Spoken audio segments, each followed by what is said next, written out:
Hysterectomy में अगर 1500 ml है तो उसको पीपीएच नहीं बोलेंगे, उसको ब्लीडिंग बोलेंगे, ठीक है।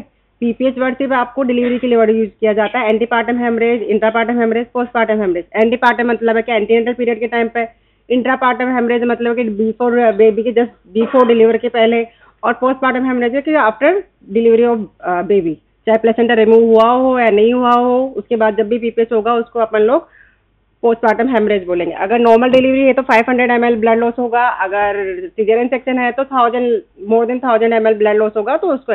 इसके अलावा दूसरा क्राइटेरिया है कि ब्लड लॉस चाहे कितना भी हो सकता है कि उसको 100 ml या 200 ml ब्लड लॉस हो, लेकिन फिर भी पीपीएच कंसिडर कर सकते हैं, क्योंकि डिपेंड करता है पेशेंट की पहले कंडीशन क्या थी। पहले से पेशेंट एनीमिक तो नहीं है, पहले से पेशेंट हार्ट डिजीज तो नहीं है।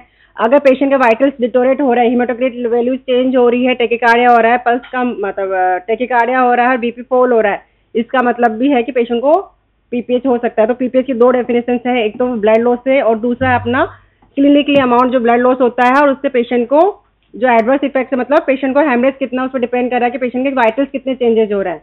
अगर 100 ml ब्लड लॉस पर भी उसका टेकिकार्डिया हो रहा है, इसका मतलब पेशेंट को पीपीएच हो सकता है, क्योंकि पेशेंट में इतना स्टोरेज ही नहीं है कि वो लॉस कर सके, ठीक है। इंसिडेंस होता है इसका 1%, ठीक है। अगर हीमोटोक्रिट वैल्यूज अगर 10% डिक्रीज हो जाती है तो वो सीवियर पीपीएच में कंसिडर होता है, ठीक है। हीमोग्लोबिन लेवल्स अपन उस टाइम मेजर नहीं कर सकते, उस टाइम में सिर्फ आप लोग पल्स मेजर कर सकते हो, बीपी मेजर कर सकते हो और सेचुरेशन मेजर कर सकते हो। सिर्फ इन्हीं के बेसिस से, मतलब क्लिनिकली आप मेजर कर सकते हो, उस टाइम में आप कोई मशीन से मेजर नहीं कर सकते कितना ब्लड लॉस जो है। प्राइमरी और सेकेंडरी हेमरेज टाइप्स होते हैं इसके। प्राइमरी हेमरेज होता है जो कि डिलीवरी ऑफ बेबी से लेकर 24 आवर्स के अंदर जो ब्लीडिंग होती है उसको आप प्राइमरी हेमरेज बोलते हैं। और प्राइमरी भी आपका होता है एक थर्ड स्टेज हेमरेज और true postmortem haemorrhage. Third stage haemorrhage का मतलब है बिफोर प्लेसेंटा रिमूवल, और ट्रू पोस्टमार्टम हेमरेज है कि after placenta removal to 24 hours, और जो सेकेंडरी होता है वो आफ्टर 24 आवर्स, ठीक है।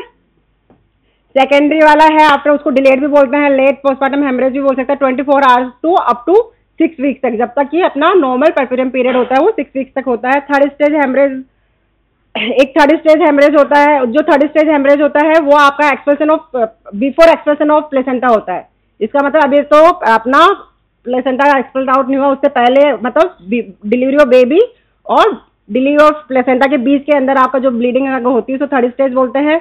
और बिफोर बेबी जो डिलीवरी होती है उसको इंट्रापार्टम बोलते हैं, ठीक है। अगर पेशेंट फुल में है और डिलीवरी बेबी की अभी तक डिलीवरी नहीं हुई, उसी टाइम पेशेंट पोर करने लग गई है, तो उसको हम लोग इंट्रापार्टम हेमरेज बोलते हैं। और जो थर्ड स्टेज हेमरेज में जो इसका जो रीजन होता है मोस्टली वो प्लेसेंटा एक्रीटा या रिटर्न, मतलब अगर प्लेसेंटा रिटर्न हो गया, मतलब एक्सपेल्ड आउट नहीं हो पा रहा है, एक्रीटा है, परक्रीटा है या और इंक्रीटा होता है। इंक्रीटा, एक्रीटा और परक्रीटा। इंक्रीटा का मतलब, एक्रीटा का मतलब नॉर्मली कितना होता है, नॉर्मली क्या होता है, नॉर्मली प्लेसेंटा कैसे अटैच होता है,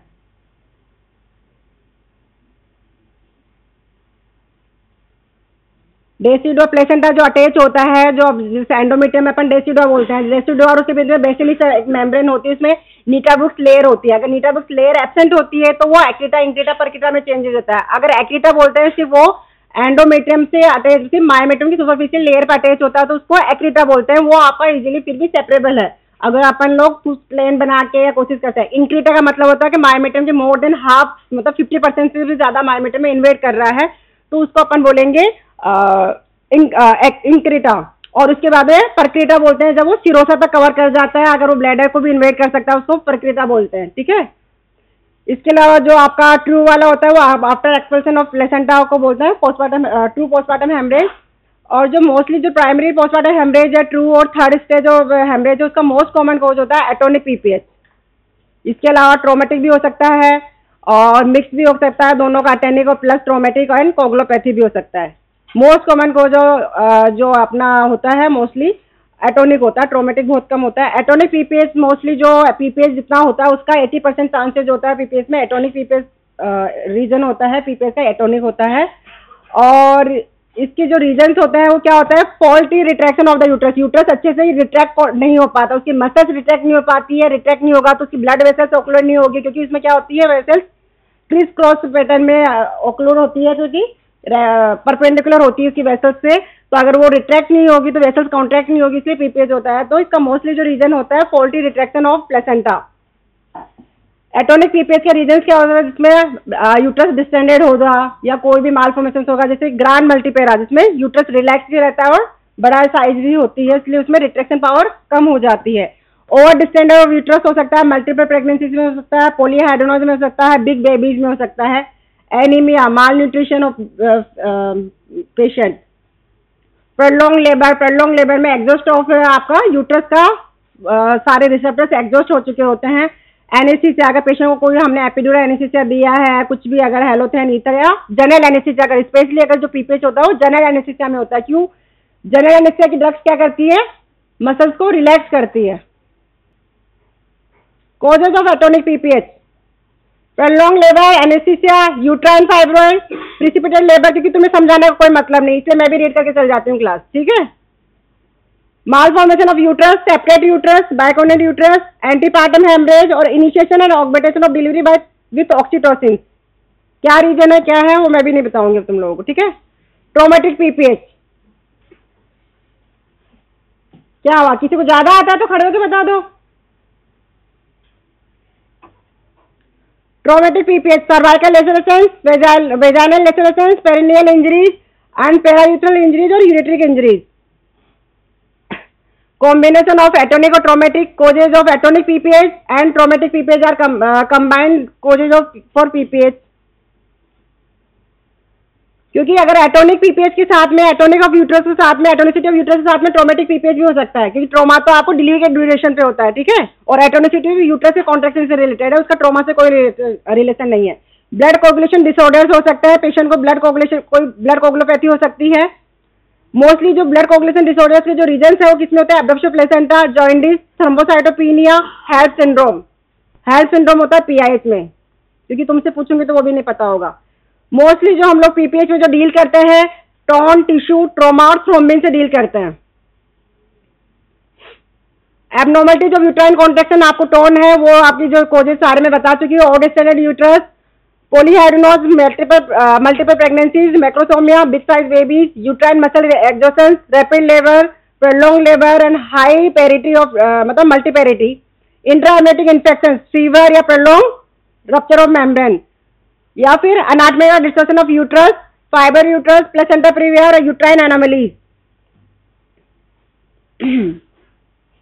डायग्नोसिस कैसे हो गया, अगर ब्लीडिंग है तो वेजाइनल ब्लीडिंग या तो रिवेल्ड हो सकती है, कंसील्ड होती है। रिवेल का मतलब है पेशेंट को ब्लीडिंग है तो सामने दिख रही है, कंसील्ड है कि यूट्रस में कलेक्टेड है।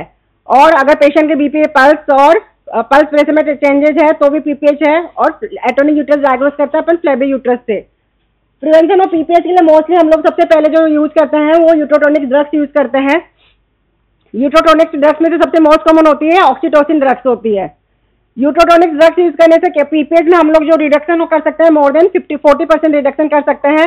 और जो अपन लोग और यूट्रोटोनिक ड्रग्स देते हैं वो प्रोफाइलेक्टिकली देते हैं, थेरेपेटिक देने की जरूरत नहीं है। हम लोग हाथ डिलीवरी में तो प्रोफाइलेक्टिकली यूट्रोटोनिक ड्रग्स देते हैं। ऑक्सीटोसिन है, ऑक्सीटोसिन मेनली, और सेकेंडली हम लोग मीजोप्रोस्टेरोल हर पेशेंट में प्रीफर करते हैं।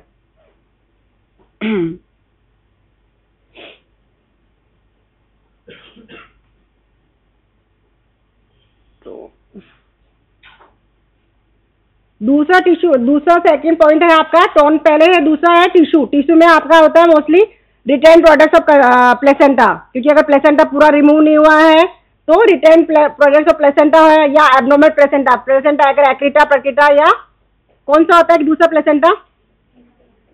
इसके अलावा और कौन से प्लेसेंटल है जिसके अंदर रिटेन रह सकते हैं?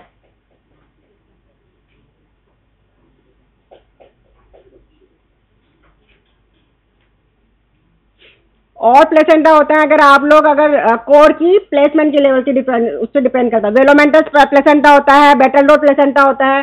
अगर बेटल डोर में होता है कि प्लेसेंटा सिर्फ मेम्ब्रेन पे, प्लेसेंटा क्या कोर जो अम्बिलिकल कोर है वो आपकी सिर्फ मेम्ब्रेन पे अटैच होती है। और वेलोमेटस प्लेसेंटा में होता है एक लोब होती है और एक मेजर प्लेसेंटा होता है, उसके बीच में प्लेसेंटा मेम्ब्रेन ट्रेवल होती है, तो उसमें जो दूसरी लोब होती है वो रहने के चांसेस है, क्योंकि अपन ने तो सोचा कि पूरा प्लेसेंटा आ गया, लेकिन उसकी एक और लोब अटैच होती है, वो वेलोमेटस प्लेसेंटा में आती है। उसके अंदर ये जो डिफाइन होते हैं वो अम्बिलिकल कोर के इंसर्शन के लेवल से होता है, मार्जिनल है कि बेटल डोर है या वेलोमेंटस है, ठीक है। ये जो रिटेन कोटिलिडेंस और सक्सीडेंट लोब है, ये कोटिलिडेंस वही होता है कि जो प्लेसेंटा बनता है वो कोटिलिडेंस से बनता है, मल्टीपल कोटिलिडेंस से बनता है, तो उसमें से कोई रह गई हो, ठीक है, या रिटेन ब्लड प्रोडक्ट्स हो। रिटेन ब्लड प्रोडक्ट क्लॉट कब रहने के चांसेस है, एटोनिक पीपीएच में हो सकता है, ठीक है। और जो आरपीओसी या मतलब रिटेन प्रोडक्ट्स है, इनकम्प्लीट प्लेसेंटा डिलीवरी हो या प्लस यूट्राइन कोई सर्जरी जिसमें अटैच हो, तो उसमें चांसेस होता है एक्रीटा परक्रीटा के, या फिर मल्टीपेरेटी हो, या फिर एबनॉर्मल प्लेसेंटेशन हो, हाई प्लेसेंटेशन हो उसका अटैच जो प्लेसेंटा का। ट्रोमा में आपका जो भी मैं बता चुकी हूँ ऑलरेडी से, placenta of cervix, vagina, perineum, ये सब चांसेस किसमें होते हैं, मोस्टली ऑपरेटिव जो डिलीवरीज होती है। ऑपरेटिव मतलब जिसमें हम लोग फोर्सेप लगाते हैं, या वॉन्टेज डिलीवरी होती है, या प्रिसिपिटेड लेबर होता है जिसमें पेशेंट का 2-3 घंटे के अंदर ही डिलीवरी हो जाती है। एक्सटेंशन ऑफ सीजरियन सेक्शन अगर हम कर रहे हैं तो उसमें भी ट्रोमा हो सकता है कि नॉर्मल जो इंसिजन लगाते हैं उससे ज्यादा एक्सटेंशन हो सकता है। क्या हुआ, तुम लोगों को पढ़ाना है क्या class?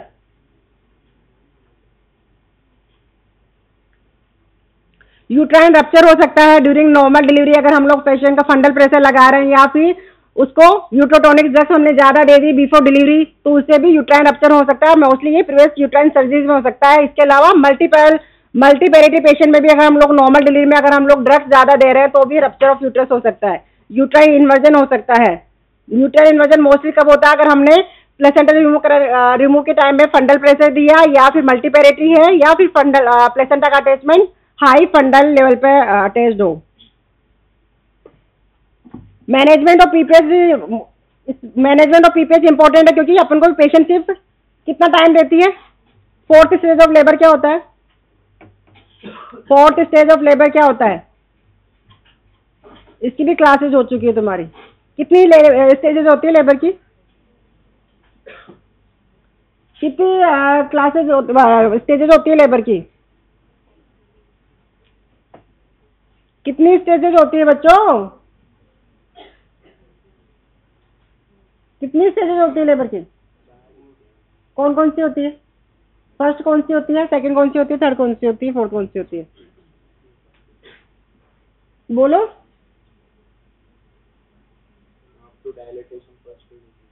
After dilatation up to कितना डायलिटेशन, और स्टार्ट कब होती है फिर? ट्रू लेबर पेन कब होता है? और यूट्राइन कॉन्ट्रैक्शन तो कभी भी हो सकता है। ट्रू लेबर पेन कब होता है? कैसे पता चलेगा प्रोग्रेसिव है? पीटीजी से। अच्छा, और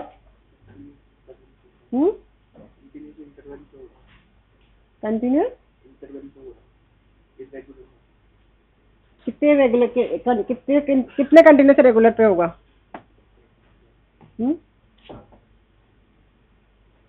क्या होता है ट्रू लेबर पेन?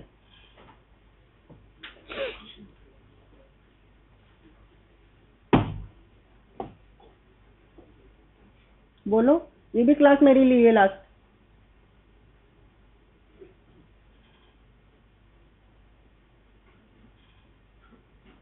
क्या होता है स्टेजेस ऑफ लेबर? कितनी स्टेजेस होती है? खड़े हो, कितनी स्टेजेस होती है? क्या होती है स्टेज पर? व्हाट इज ट्रू लेबर पे? It is progressive. There is a removal of the cervical plug and there is a amniotic fluid बाहर आता है and yeah, मतलब contractions बढ़ते जाते हैं। कैसे बढ़ते जाते हैं? 10 minutes में 3 to 4 contractions।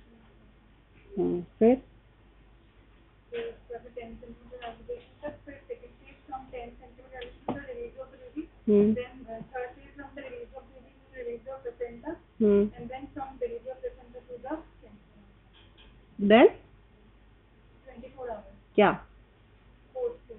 फोर्थ स्टेज क्या होती है? फोर्थ स्टेज बैठ जाओ। फोर्थ स्टेज क्या होती है, किसको पता है? कब तक होती है फोर्थ स्टेज? फोर्थ स्टेज सिर्फ 1 आवर की होती है, वो गोल्डन आवर्स होता है क्योंकि वही आवर है जिसके अंदर पेशेंट को पीपीएच होने के चांसेस है, और वही आवर अगर उसी आवर के अंदर हमने पेशेंट की मॉनिटरिंग कर ली तो हम पेशेंट को बचा सकते हैं। अगर उस आवर के अंदर पेशेंट कहीं चले गई या पेशेंट उसी टाइम डिलीवरी के बाद आपने कहीं भेज दिया, मतलब पेशेंट घर चले गई है और अगर पीपीएच हो गया तो पेशेंट आपकी नहीं बच पाती है। एक 1 आवर डिलीवरी की जस्ट 1 आवर के बाद, चाहे सीजरियन हो चाहे डिलीवरी हो, उसके बाद में सिर्फ 1 आवर ही गोल्डन आवर पीरियड होता है जो स्टेज ऑफ 4 कहलाता है। इसी में इंपॉर्टेंट है सारा पेशेंट का मैनेजमेंट, पीपीएस सब मैनेजमेंट करना उस 1 आवर के अंदर। अगर उस 1 आवर के अंदर हमने इंटरवेंशन कर लिया तो पेशेंट बच सकती है, अगर हमने उस टाइम इंटरवेंशन नहीं लिया तो पेशेंट एक्सपायर भी हो सकती है पीपीएस की वजह से। जो पेशेंट एक्सपायर होते हैं उनका रीजन ये है क्योंकि रेफर होते हैं तो उनका जो गोल्डन आवर पीरियड होता है वो खत्म हो चुका होता है और उसके बाद में पेशेंट सीरियस हो जाती है। बहुत कम पेशेंट होते हैं जो ऐसा रेफरल में बच पाते हैं। तो 1 आवर जो पीरियड होता है उसके अंदर हम लोग क्या देखते हैं, पेशेंट की ब्लीडिंग देखते हैं, pulse, BP, saturation, pulse pressure, यही सब हम लोग मॉनिटर करते हैं कि पेशेंट को कितना ब्लड लॉस है। अगर पीपीएच हो रहा है मतलब ब्लीडिंग ज्यादा हो रही है तो सबसे पहले इनिशियल स्टेप होता है रिसब्स्टिट्यूशन। इसके अंदर पेशेंट को हम लोग लार्ज आईवी कैनुलाज लगाएंगे, ऑक्सीजन लगाएंगे और बीपी और पल्स और यूरिन आउटपुट इन सबको मॉनिटर करेंगे। मोस्ट कॉमन जो कॉज होता है सबसे पहले तो पीपीएच का होता है, एटोनिक पीपीएच से पहले फुल ब्लैडर। इसलिए हम लोग जब भी पेशेंट का हमें लग रहा है डिलीवरी के जस्ट पहले हम लोग मोस्टली कैथेटर से K90 या किसी से भी या पेशेंट को वॉशरूम भेज के हम उसका ब्लैडर एम्प्टी करवाते हैं। अगर ब्लैडर एम्प्टी पेशेंट ने नहीं किया है तो हम लोग उसको लेबर टेबल या आउटर टेबल पे जैसा भी है वहाँ पे भी हम लोग उसका ब्लैडर को एम्प्टी करते हैं क्योंकि full bladder most common cause होता है। अगर डिलीवरी नहीं हो रही है तो नॉन डिसेंड ऑफ फीटस का, और डिलीवरी हो गई है तो रिटेन प्लेसेंटा का, और प्लेसेंटा भी रिटेन नहीं हुआ है तो पीपीएच का।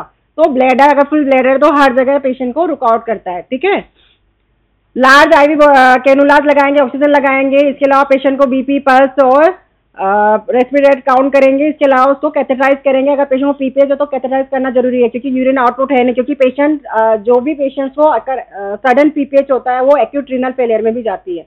एट प्रेजेंट टाइम में अभी वेंटिलेटर पे आईसीयू में पेशेंट है भी ऐसी जिसको एक्यूट पीपीएच हुआ था, उसको एक्यूट रीनल फेलियर में चले गए, पेशेंट को डायलिसिस की जरूरत पड़ रही है अभी भी। ठीक है, और पेशेंट की इटियोलॉजी मतलब उसका रीजन अपन लोग असेस करेंगे कि उसका कौन सा टोन, टिश्यू, ट्रोमा और थ्रोम्बिन में से कौन सा गया है। पेशेंट को टोन गई है तो उस हिसाब से टोन के लिए तो हमें क्या करना है, क्या देना होता है, ड्रग्स देनी होती है, यूट्रोटोनिक ड्रग्स देनी होती है। टिश्यू मतलब अगर ट्रोमा हुआ है तो उसको सूचर करना है, स्टिच करना है। थ्रोम्बिन अगर गया है तो उसके अंदर क्या करना होता है, कोगुलोपैथी है तो उसमें ब्लड प्रोडक्ट्स लगाने पड़ेंगे ना। अगर पेशेंट को डी डायमर लेवल ज्यादा है तो एफएफपी लगानी पड़ेगी। प्लेटलेट्स कम है तो उसको प्लेटलेट्स ट्रांसफ्यूज करना पड़ेगा। ब्लड लॉस ओवरऑल ज्यादा है तो उसको पीआरबीसी या होल ब्लड अपन को ट्रांसफ्यूज करना पड़ेगा। पीआरबीसी और होल ब्लड में क्या डिफरेंस है, साइड बाय साइड हम लोगों को ब्लड क्रॉस मैच के लिए भेजना होता है क्योंकि हर पेशेंट का हम लोग क्रॉस मैच भेज के नहीं रखते हैं। तो एक सैंपल उसका क्रॉस मैच के लिए जाएगा जिसके उसके अंदर ग्रुपिंग होगी और हीमोग्लोबिन लेवल देखना होगा उसमें, और कोगुलेशन प्रोफाइल, क्योंकि कोगुलोपैथी भी एक रीजन है पीपीएच का। टोन के मैनेजमेंट के लिए आपको सबसे पहले एक साइड बाय साइड हमें मसाज करनी होती है, यूट्राइन कंप्रेशन देने होते हैं, ड्रग्स होती है। मसाज किस तरह से करते हैं, इसको बाय मैनुअल मसाज करते हैं। क्या मेथड है यूट्राइन मसाज का, क्या मेथड है यूट्राइन मसाज करने का, कैसे करते हैं, कैसे करते हैं बताओ।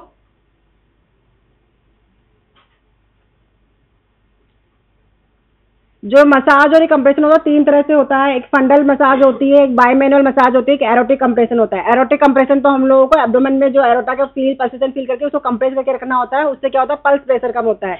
इसके अलावा फंडल मसाज में आपको दोनों हाथों के बीच में फंडस को आपको पकड़ के और कंप्रेस करके रखना होता है।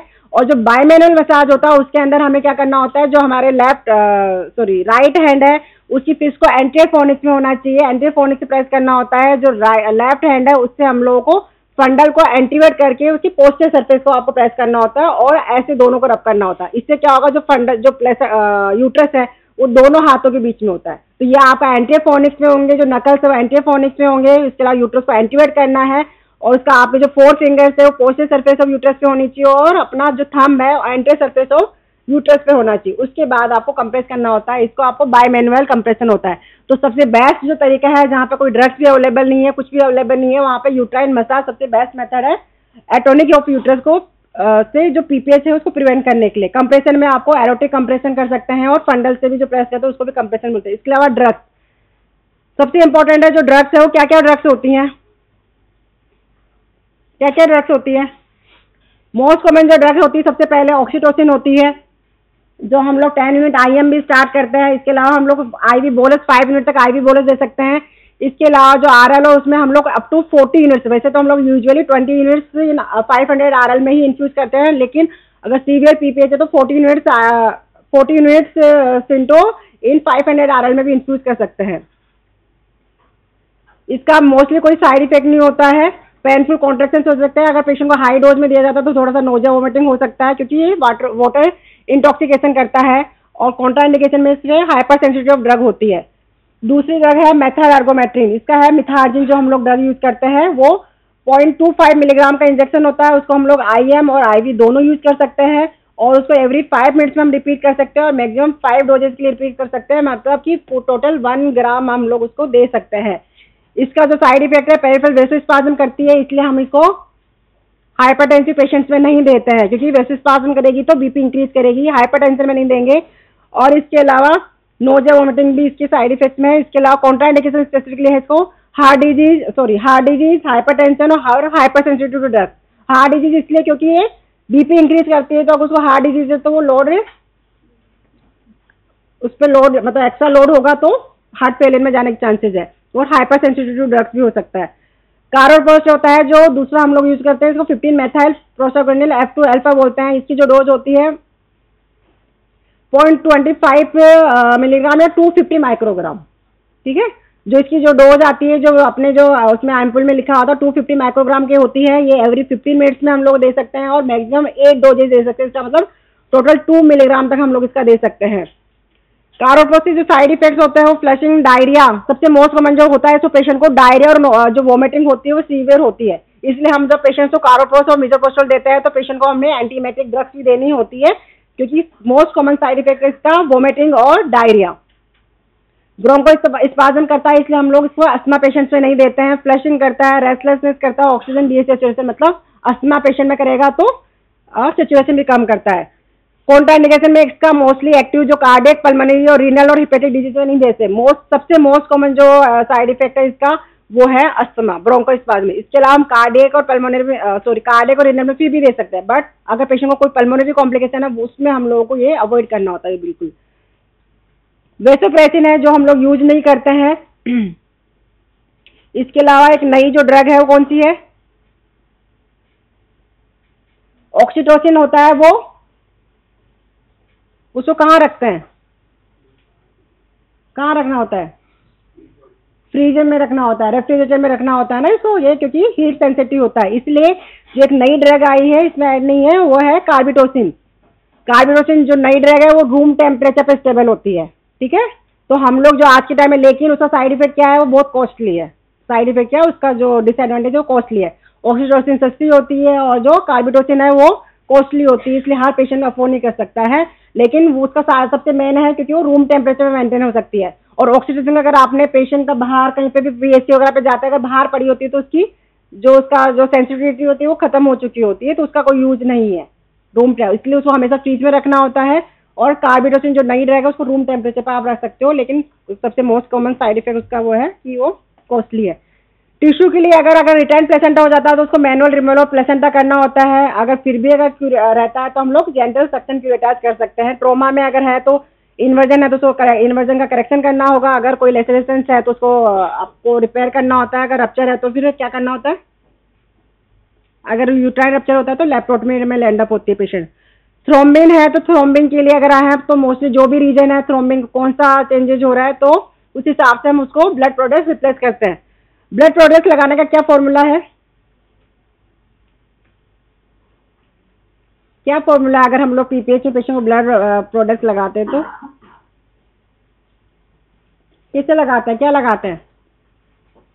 अगर PPH पेशेंट में तो उसमें अगर होल ब्लड अवेलेबल है तो हम होल ब्लड भी लगा सकते हैं, क्योंकि होल ब्लड में क्या होता है उसके अंदर FFP और प्लेटलेट्स वगैरह सब होते हैं। और PRBC में ये सब चीजें नहीं होती है, तो PRBC हम लगाते हैं तो PRBC का 1:1:2 रेशो होता है, मतलब 1 PRBC 1 FFP और 1 RDP।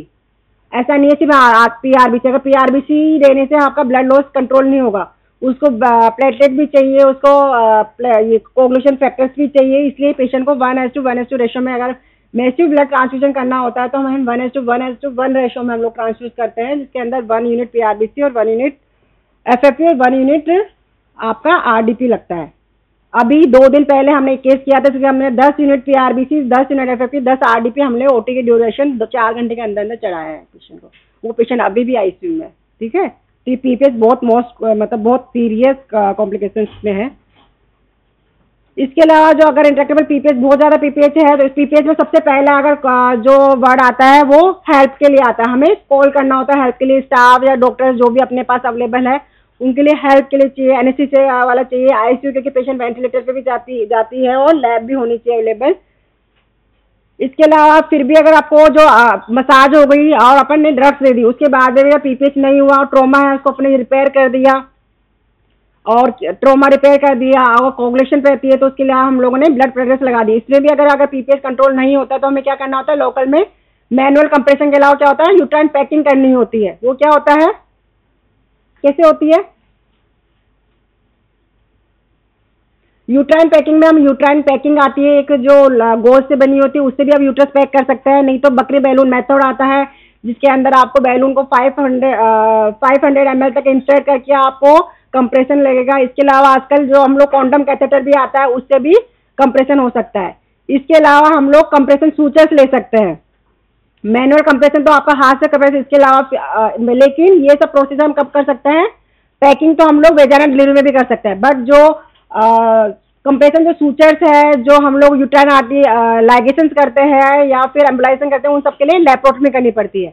तो हमें कंप्रेशन सूचर्स भी होते हैं, बीलिन सूचर्स होते हैं, चो सूचर्स होते हैं जो हम लोगों को यूट्रस कंप्रेस करेंगे तो आपस में उनकी जो वॉल्स है वो अपोज होंगी तो ब्लीडिंग कम होगी। तो वो आपके कंप्रेशन सूचर्स भी होते हैं। वो सबसे मोस्ट कॉमन होता है जो हम यूज करते हैं, बीलिन सूचर्स होता है, एक चो सूचर होता है, दूसरा स्क्वायर सूचर्स होता है जिसमें जहां भी यूट्रस लेबी है वहां पे हम लोग स्क्वायर में सूचर्स लेते हैं। जिसमें सूचर जो लेते हैं उसके अंदर anterior wall to posterior wall तक लेता है और फिर posterior wall to anterior wall तक लेता है ताकि दोनों वॉल्स आपस में कंप्रेस रहे। ठीक है।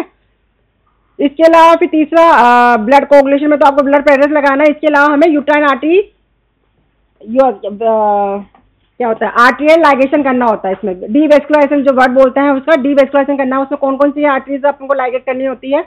सबसे मोस्ट कॉमन जो हम लोग करते हैं यूट्राइन आर्टरी लाइगेशन करते हैं। सेकंड कौन से करते हैं,